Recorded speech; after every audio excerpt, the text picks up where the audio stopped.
Mark 6:14-15. Nakarating kay Haring Herodias ang balita tungkol kay Jesus, sapagkat bantog na bantog ito. May mga nag-aakala na si Juan na taga-bautismo ay muling nabuhay, kaya si Jesus ay nakagagawa ng mga himala.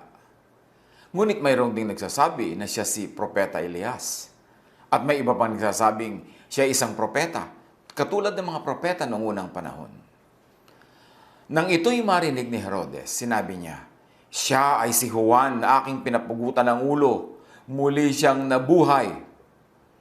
At iniisip nitong si Herodes, si Jesus ay nabuhay na Juan dahil pinapugutan niya ng ulo si Juan. Ang pamagat ng ating pag-aaral, beheaded for what? Para ano at napugutan ng ulo si Juan? Mark 6:16-20 sa pagpapatuloy natin.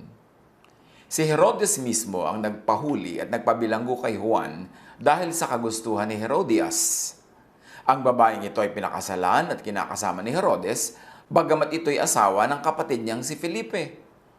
Sapagkat laging sinasabi ni Juan kay Herodes, "Labag sa batas na kasamahin mo ang asawa ng iyong kapatid." At dahil dito, si Herodias ay nagkimkim ng galit kay Juan at ibig niya itong ipapatay. Ngunit hindi niya ito magawa sapagkat alam niyang natatakot si Herodes kay Juan. Itinuturing ng hari na si Juan ay taong matuwid at banal at sinisikap niyang huwag itong mapahamak. Gustong-gusto niyang makinig kay Juan kahit na labis siyang nalilito sa mga sinasabi nito. So ating binalikan ang kasaysayan. Si John the Baptist, or the baptizer, was beheaded by Herod. Tapos si Jesus ay biglang sumulpot sa kawalan, biglang naging sikat, at sabi ng iba, ito si Juan na nabuhay muli sa katawan ni Jesus. At yun din ang pininiwalaan naman itong si Herod, kaya't magkakaroon ng encounter with Jesus. But let's go back to the story of John. Bakit nga ba siya napugutan ng ulo? Dahil lagi niyang ipinapamukha kay Herod, yung hari, na against the law of Moses ang ginagawa niyang pakikisama sa kanyang hipag na pinakasalan naman niya. Nagkimkim ng galit si Herodias na naging asawa ni Herod, kaya't gustong-gusto niyang ipapatay si John. Pero wala siyang chance dahil iginagalang at pinapahalagahan ni Herod si John. Hintay ng hintay ang babaeng Herodias ng pagkakataon na makagabawi siya, makipaghiganti siya kay John. Kasi hinihiya siya. Ipinapamukha sa lahat na siya ay nabubuhay ng mali dahil yun ay against the law. But for starters, let's remember that the mission of John was to clear and pave the general way for and of Jesus. Yan ang mission niya. Hawanin ang dadaanan ni Jesus, ipakilala si Jesus, ilipat ang mga tao from the law to grace, because the Bible itself tells us that John was the last prophet of the Old Testament. And therefore, he was the first prophet of the New Testament. Siya ang last prophet of the Old Dispensation, siya ang new prophet of the New System, which was going to be based on Jesusness, based on love, and not on the law. Meanwhile, merong naging issue si John at ito nga yung kimkim ng galit sa kanya ni Herodias dahil lagi niyang ipinamumukha sa hari na hindi niya dapat pinakasalan si Herodias. John 1:6-26. There was a man sent from God whose name was John. He came as a witness to testify concerning the light, so that through him all might believe. He himself was not the light. He came only as a witness to the light. John testified concerning Jesus. He cried out saying, "This is the one I spoke about when I said, 'He who comes after me has surpassed me because he was before me.'" Out of his fullness we have all received grace in place of grace already given. For the law was given through Moses, grace and truth came through Jesus Christ. So mula mismo sa bibig ni John, sinasabi niyang kay Jesus manggagaling ang grasya, ang kabaitan ng Diyos napapalit doon sa grasyang dati na nilang tinatanggap pa dahil ito ay superior na grasya.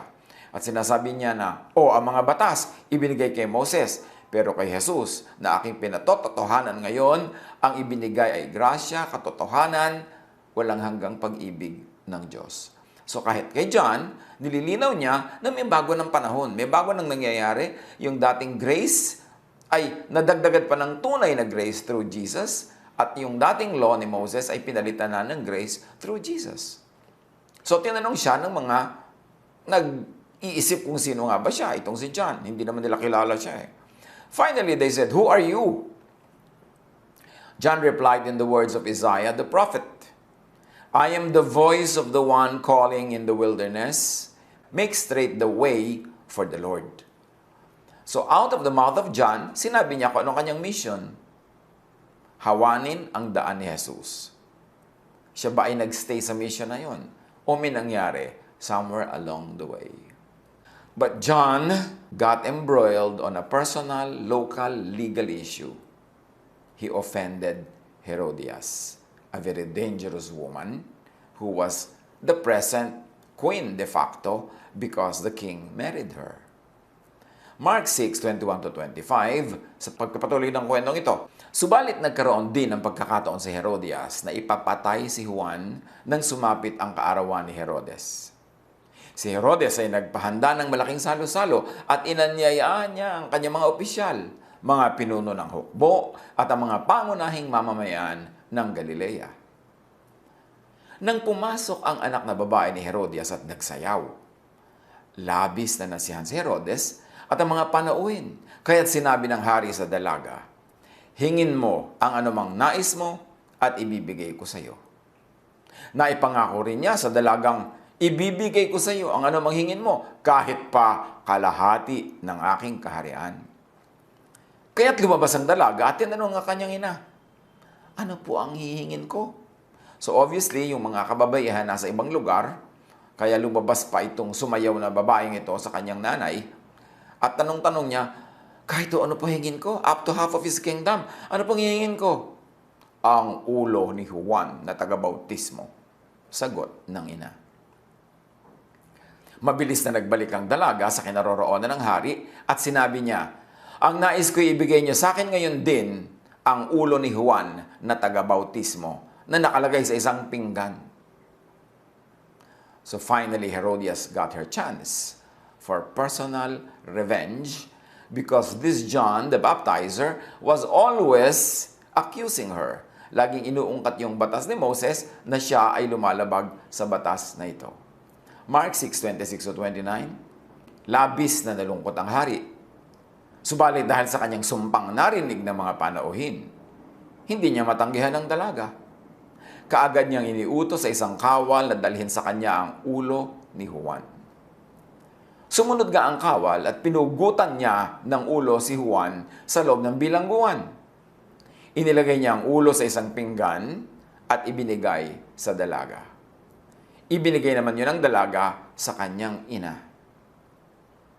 Nang mabalitaan ito ng mga alagad ni Juan, kinuha nila ang kanyang bangkay at inilibing.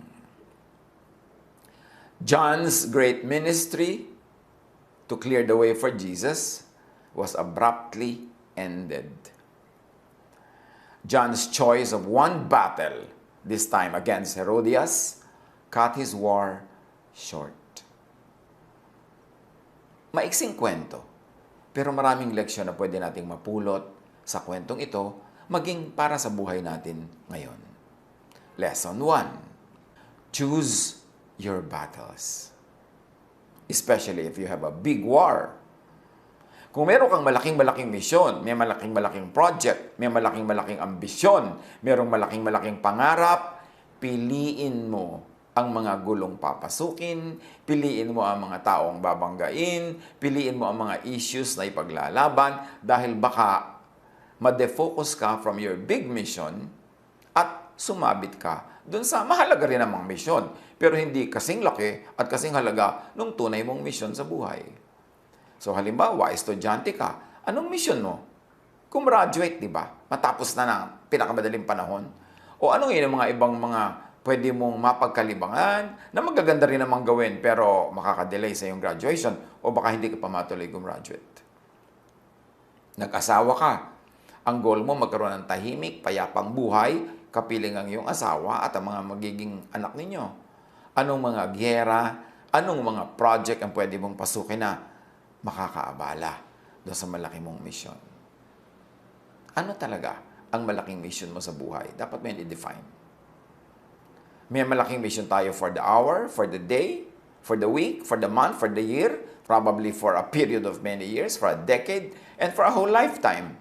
Define your big war so you can define the battles that are worthy of your labor, of your time, of your resources. Proverbs 26:17, like one who grabs a stray dog by the ears is someone who rushes into a quarrel not their own. Ito bang sinuot ni John the Baptist, John the Baptizer, na issue against Herod and Herodias was really the main issue of his life? Was it really the main mission given to him? O nalibang din siya? Siya ba ay na-defocus? Nasa atin yan para pag-isipan, para suriin. He was the last prophet of the old order. He was the last prophet of the law. And at the same time, he's the first prophet of grace. Pero this time, ang inungkat-ungkat niya ay law, legality, a legal matter, which got him embroiled into this very powerful and very wicked woman. And so, his mission was abruptly ended. Acts 6:2-4. Kaya tinipon ng 12 ang buong kapulungan ng mga mananampalataya at sinabi sa kanila, hindi namin dapat pabayaan ang pangangaral ng salita ng Diyos upang mga siwa sa pamamahagi na ikabubuhay. Nung kasing una, sa panahon ng first generation na Christians, meron silang mga charities. They put all of their resources together, tapos bumibili sila ng mga pagkain para sa lahat ng gutom. Hinahati-hati nila ang kabuhayan ng lahat ng members at ibinibigay sa mga nangangailangan. Pero nakahalata yung mga 12 disciples na sobrang na silang nasasangkot sa administrative business. Kung sino ang tatanggap ng ganitong tinapay, kung gaano kalaki ibibigay na parte sa ganung byuda, paano magpapakain ng mga tao, etc. etc. Napapabayaan na nila yung tunay nilang big war. And that was to preach and to pray. So sabi na, teka, nakakahalata kami, nawawala kami sa tamang mga giyera ng buhay namin dahil nasasangkot kami sa mga bagay na ito. Hindi naman dahil hindi mahalaga ang mga bagay na ito, pero hindi yan ang pinakamahalaga naming calling. So pipili tayo ng mga taong gagawa niyan, mag-a-administer niyan. Dahil ang tunay na calling ng mga spiritual leaders is to teach, to preach, and to pray. At yung prayer na yun, need not be public. Pwedeng private prayer nila yun, tulad ng prayer ni Jesus. Pero pagka yung leader mo, yung preacher mo, yung teacher mo, gusto mo pa rin na siya ang nagdidistribute lagi ng mga tinapay, mga pagkain, mga relief goods. Gusto mo siya pa rin ang lahat ng gumagawa ng mga kasalan, mga libing, mga program. Gusto mo umaaten siya ng lahat ng mga programa, mga birthday, mga anniversaries. Mawawala na siya ng oras manalangin at mag-aral para makapagturo ng mabuti. So if you like quality spiritual leadership, you must set your spiritual leaders free from administrative and ceremonial business of the church. So, ang ginawa nila, there was a choice between teaching, preaching, and administrative work. So they assigned administrators, they assigned managers and supervisors para gawin yun so that they would be free. Again, what is your big war? Kasi yung battles are the little fights that comprise a big war. Pero kung ikaw ay nasangkot sa mga little battles, hindi ka natuloy nag-survive doon, paano mo magagawa yung big war mo? Kaya mga kapatid, sabi nila sa pagpapatuloy ng kwento, pumili kayo sa mga kasamahan ninyo ng 7 lalaking iginagalang, puspos ng espiritu at matatalino upang ilagay namin sila sa tungkuling ito. Samantala, iuukol namin ang aming panahon sa pananalangin at sa pangangaral ng salita.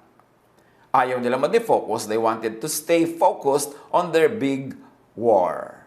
So they gave the little battles, specific battles, to lieutenants, to generals, to other platoon leaders. Acts 5:38-39. Kaya't ganito ang payo ko. Huwag din yung pakialaman ng mga taong ito, hayaan ninyo sila. Kung ang kanilang plano o kilusan ay mula sa tao, ito'y kusang maglalaho. Ngunit kung ito'y mula sa Diyos, hindi ninyo ito mahahadlangan. At lilitaw pang kayo'y lumalaban sa Diyos. Payo ng napakatalinong Christian leader doon sa mga ibang leaders ng church na pinipilit pakialaman yung mga mission nila Pedro. Gusto nilang pigilin. Mga Jewish leaders ito na pinipigil nila yung mga Christian leaders. At sabi ng isang matalino sa kanila, kung ang ginagawa nila pang tao lang, galing sa tao, mamamatayan ng kusa, huwag niyong problemahin. Pero paano kung galing sa Diyos? Ang ginagawa nila, di kakalabanin niyo ang Diyos. So ang sinasabi lang niya dito, let's focus on the big war. Let's not get lost in the little battles because we might lose sight of the major important thing in our life. Huwag yarahin ang may mga katuroang kakaiba sa karaniwan. Kasi di ba ang Christianity, kakaiba sa Judaism, kakaiba sa karaniwan, kaya't pinatay nila si Jesus, kaya't kanilang hinabol at inuusig ang mga unang mananampalataya. Kasi kakaiba nun. At kahit ngayon, maaaring establish ka na sa church, establish ka na sa religion mo, may maririnig kang kakaibang teaching, huwag mong girahin, huwag mong ilaban ng patayan yan. Kasi kung galing yan sa tao lamang, mawawala rin yan, matutunaw. Pero kung galing sa Diyos, ano naman ang malay mo? Kung ang galing talaga sa Diyos ay yung dati mo nang alam o itong bagong dumarating a refinement of what you already previously know. Ganun-ganon noon ang Jesus' teachings. Kakaiba, labas sa kahon, revolutionary. Kaya galit na galit ang mga traditional thinkers and theologians. Revolutionary ang Christianity. Kakaiba, labas sa kahon, labas sa Judaism, labas sa tradition. Kaya lang, nag-backslide ang marami into Mosesness, Phariseeness. Nagsimula sila with Jesusness, tapos bumalik sila sa Mosesness, Phariseeness, at hanggang ngayon, marami tayong minana na so-called Christian teachings, Christian practices, na backsliding into Mosesness and Phariseeness. Pero ang lesson pa rin na mahalaga, do not be sidelined by minor issues. Proverbs 26:20, without wood, a fire goes out. Without a gossip, a quarrel dies down. So pag kami gulo, may mga usapan, huwag na tayong sumali kasi mawawala rin yan. Ang hindi tunay na galing sa Diyos, matutunaw yan na parang ice cream. Mawawala din yan sa ibabaw ng lupa. Proverbs 18:1, against all sound judgment, an unfriendly person starts quarrels. Well, John did not deliberately start a quarrel, but she picked on this woman who wanted a fight and who would want a good fight. Maganda ang ginagawa ni John, nagpapaalala siya kung anong tama at mali, pero merong better choices that could have been done to stick to the calling, to clear the path for the Lord. But John made a very, very strong pitch for the law, which was not his mission. Do not make specific, needless enemies. Kung nagtuturo ka lang ng general idea, hindi naman diretsong napupukol ang mga tao para sila diretsong magkaroon ng grudge, pero yung tao mismo, pinipick out mo yung name niya, sasabihin mo yung sin niya publicly, well, you are making an enemy. Proverbs 17:14, starting a quarrel is like breaching a dam. So drop the matter before a dispute breaks out. I-apply natin sa buhay natin. Ginagawa lang nating springboard yung nangyari kay John na naabala siya sa kanyang main mission, pero tayo ngayon, nangyayari rin yun. Maraming beses naabala rin tayo from our main missions in life. Another lesson, do not needlessly walk into danger. John was walking into danger. And really, technically, he walked into his prison. He was very, very vocal about his opposition to the lifestyle of the king and his queen. It's not bad to do, especially for a prophet like him. But that specific battle stopped him from pursuing his big war. Proverbs 20:30, it is to one's honor to avoid strife. Marami pa naman ngayon, idol na idol nila si John the Baptist, kaya mahilig din silang mang-away, mahilig din silang manduro, mahilig silang mag-ungkat ng mga kasalanan ng iba, mahilig silang gumawa ng ganitong uri ng mga battles. Kasi akala nila, tama ang ginawa ni John eh. Pero tanungin natin ang mga sarili natin, pag-aralan natin, tama nga ba yun? O nakaabala sa tunay niyang malaking mission? Proverbs 22 verse 3, the prudent see danger and take refuge, but the simple keep going and pay the penalty. Napaka-importanteng lesson sa buhay, mga kapatid. Kahit kapag godly, kahit ka pa isang John the Baptizer, kahit ka pa isang propeta, kahit ka isang servant of God, observe natural law. Observe common sense. Even and especially if you have a big cause. Kasi marami mga tao, merong great spiritual calling, merong great ministry, but they do not observe natural law.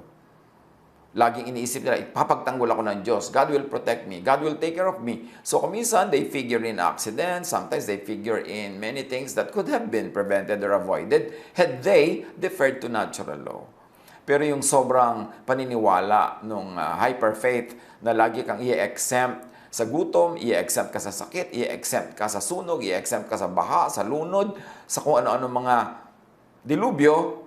Tapos, pag nangyari, pag umandar yung natural law, takang-taka yung mga tao dahil akala nila, bakit siya pinabayaan ng Diyos? Di ba lingkod siya ng Diyos? Bakit tayo pinabayaan magutom ng Diyos? Di ba nagmi-mission tayo? Pero yes, pero meron ka bang itinanim para anihin mo nang habang nasa mission field ka? Meron ka bang ginawang paghahanda para meron kang bunutin pag kami nangangailangan? O wala at ispina sa Diyos mo in the sense na kinalimutan mo that God is the author of natural law. Na pag wala kang tanim, wala kang aanihin.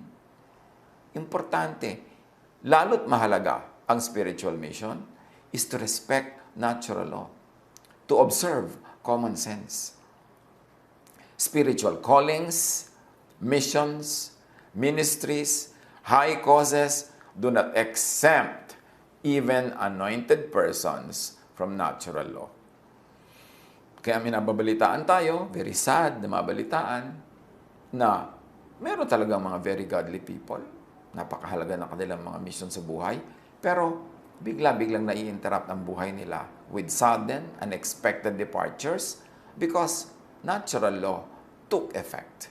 Because natural law was ignored. Ngayon, meron namang super ingat na, ginawa na lahat ng ingat, may nangyari pa rin hindi maganda sa kanyang buhay, meron din naman kasing tinatawag si Solomon na time and chance. So, i-observe mo ang natural law hanggang kaya mo, pero pag hindi pa rin yung nag-work at meron pa rin nangyaring hindi mo inaasahan, meron pa rin namang isang law at work yung the law of time and chance. Solomon was very clear about that teaching. Luke 14:28-30. Kung ang isa sa inyo ay nagbabalak na magtayo ng tore, hindi ba siya uupo muna upang magplano at kwentahin kung magkano magagastos niya upang matiyak kung may sapat siyang pera para maipatapos sa kanyang ipapatayo? Baka matapos ba ilagay ang mga pundasyon na hindi naman mayari ang tore? Siya'y kukutyain lamang ng lahat ng makakakitan yon. Sasabihin nila, ang taong ito ay nagsimulang magtayo, ngunit hindi naman naipatapos. So, kahit malaki ang misyon, mahalaga ang tore, kailangan observe natural law, observe common sense, magplano, magpondo, at mag-ayos ng administrative issues of the project. Very important pa rin na lesson dito.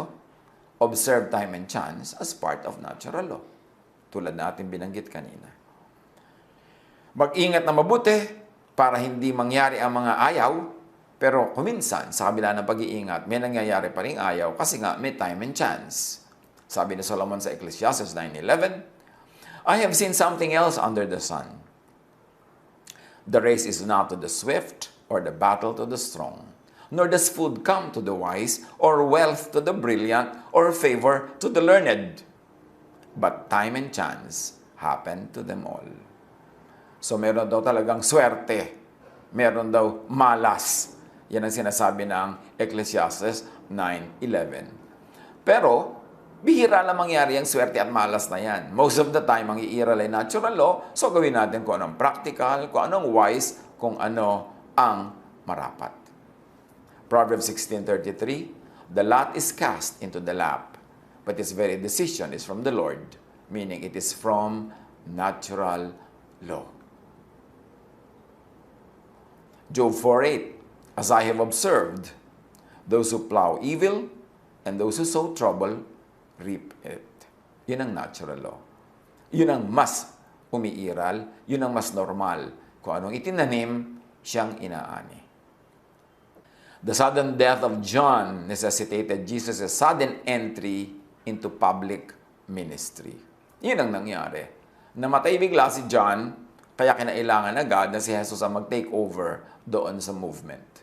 Matthew 14:1-2. At that time, Herod the Tetrarch heard the reports about Jesus, and he said to his attendants, "This is John the Baptist. He has risen from the dead. That is why miraculous powers are at work in him." So you see, right after John died, Jesus became very public, and up to now, we have to study if that was the best for the ministry or not. But John was suddenly gone, so Jesus suddenly took over the movement. Matthew 14:13-14, when Jesus heard what had happened, yan ay nung namatay si John, he withdrew by boat privately to a solitary place. Hearing of this, the crowds followed him on foot from the towns.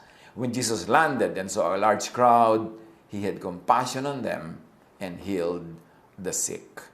Dati may mga followers pang distinct bukod si John. Pero nung namatay na si John, lahat ng mga yon ay biglang naglipatan kay Jesus. John 10:40-41. Muling pumunta si Jesus sa ibayo ng Jordan, sa puok na dating pinagbabautismuhan ni Juan. Habang naroon siya, maraming lumapit sa kanya. Sinasabi nila, si Juan ay walang ginawang himala, ngunit totoo ang lahat ng sinabi niya tungkol sa taong ito. At dooy maraming sumampalataya kay Jesus. Paano kaya kung lumawig at humaba pa ang ministry ni John the Baptizer at hindi siya biglang nalagutan ng buhay?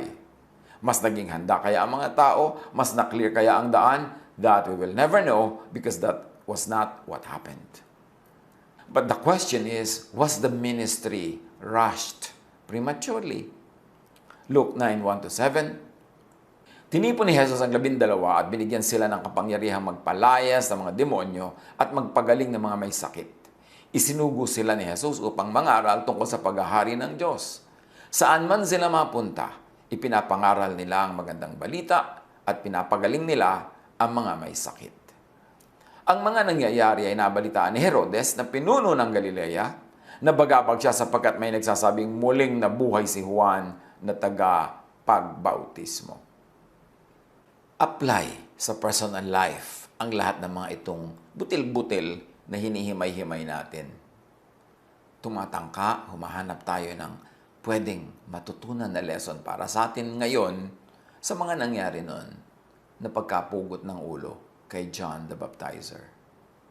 At tulad nga ng sinabi natin, ang isang napakahalagang lesson that can be learned is to focus on your major project. Ano ang major project mo tungkol sa iyong personality, sa iyong education, sa iyong skill, sa iyong training? Anong major project mo tungkol sa iyong family life, sa iyong married life, sa iyong social life? Ano ang major project mo about your life, about your ministry, about your service to God? Anong major project mo about your love for country, for the arts, for anything, for technology? Know it and focus on it. Maiksi ang buhay dito sa mundo, dapat walang masayang na oras, at lalong dapat hindi bigla kang maputulan ng buhay nang wala sa script, wala sa panahon, dahil pumasok ang law of nature or sumingit ang time and chance. Do not start and make needless battles along the way. The less battles you make, the more you can win your big war dahil hindi ka madidistract, hindi ka maabala. Do not get beheaded for whatever reason. Avoid that and get your mission cut short in the process. Pag-isip-isipan natin, dapat lahat ng pinag-aaralan natin mula sa Bible, ay maikonekta natin sa buhay natin ngayon. Iba man ang konteksto nila noon, iba man ang kanilang particular local truth, meron naman tayo ngayong particular and local truth natin into which we can universalize and contextualize the lessons from the distant past to make it relevant to our lives today. And that makes parts or the beautiful lessons from the Bible a living reality. Kailangan nating mahanapan ng kahulugan. Paano tayo napupugot-pugutan ng ulo ng hindi naman dapat kung tayo sanay umiiwas-iwas? At makakaiwas tayo sa little battles kung nakafocus tayo sa ating big war. Siyempre, there are battles to fight, but you've got to choose your battles. You've got to learn to choose your battles because you don't know where the strength of the enemy lies. And you don't know when your energies might be expended because of a battle that's minor in relevance to your big mission. Pag-isip-isipan, pagbulay-bulayan ng mga bagay na ito para hindi tayo maharang ng anumang mga bagay na maliliit naman kung ituturing pagka ito i-compare sa ating big missions in life. Learn. At huwag tayong mamugot ng mga ulo ng mga Johns sa ating paligid. Kung hindi naman natin talaga yan kailangan at hindi naman talaga yan kailangan, huwag na lang tayong sumaghabal sa iba. Hayaan natin gawin nila yung ginagawa nila. Huwag natin silang putulan ng pag-asa. Huwag natin silang alisan ng buhay, alisan ng hanap buhay. Let them live. At tayo naman ang atupagin natin is to do our calling. What is your calling? As a man, as a woman, as a parent, as a son or daughter, as a spouse, what is your calling? What is your main mission in life? Know that. Para magawa ang pinakamabuting dapat gawin sa maikling panahon ng buhay na ito. God bless us all.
Love to you, mga pamangkin.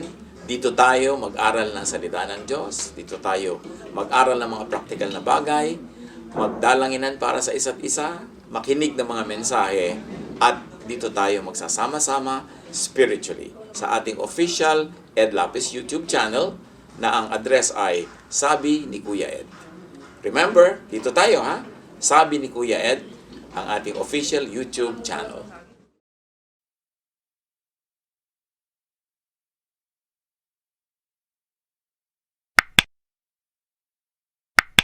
Do not forget to subscribe. Click the subscribe button and ring the bell for notification. Like, comment, and share our official YouTube channel. Visit Ed Lapiz website for daily devotion, audio podcast, latest video message, send your prayer request, subscribe to mailing list and more. Visit edlapiz.com.ph.